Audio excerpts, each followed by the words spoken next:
Welcome to Mental Models Daily, where we explore one mental model each day to help you elevate your daily decision-making.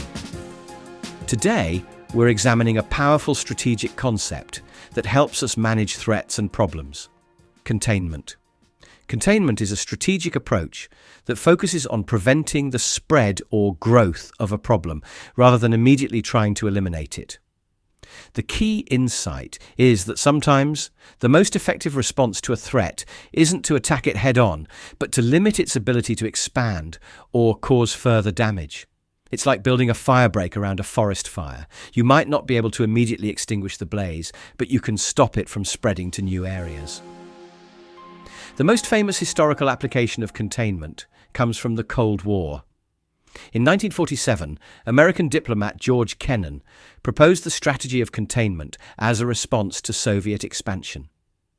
Rather than directly confronting the Soviet Union militarily, the United States focused on preventing the spread of communist influence to new countries through economic aid, political alliances, and strategic partnerships. This approach shaped international relations for decades and ultimately proved more effective than direct military confrontation would have been. In modern business, we can see containment at work in how Johnson & Johnson handled the 1982 Tylenol crisis. When 7 people died from cyanide-laced Tylenol capsules, the company immediately contained the threat by recalling 31 million bottles nationwide. Even though the tampering was limited to the Chicago area, they prioritized containing the immediate safety risk and protecting their brand's reputation over short-term profits. This decisive containment action has become a classic example of crisis management and helped maintain long-term public trust in the company. Here are 3 ways to apply the containment model in your daily life. First, practice problem isolation.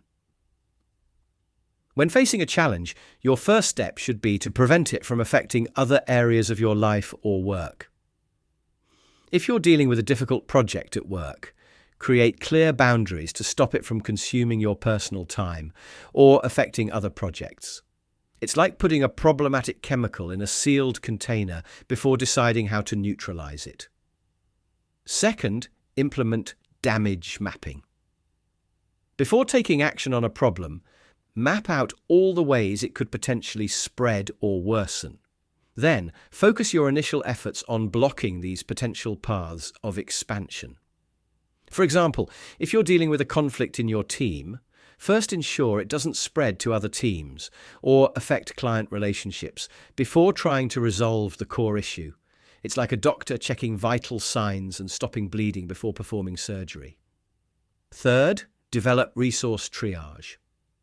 When containment is your strategy, focus resources on the boundaries where the problem could spread rather than trying to solve everything at once.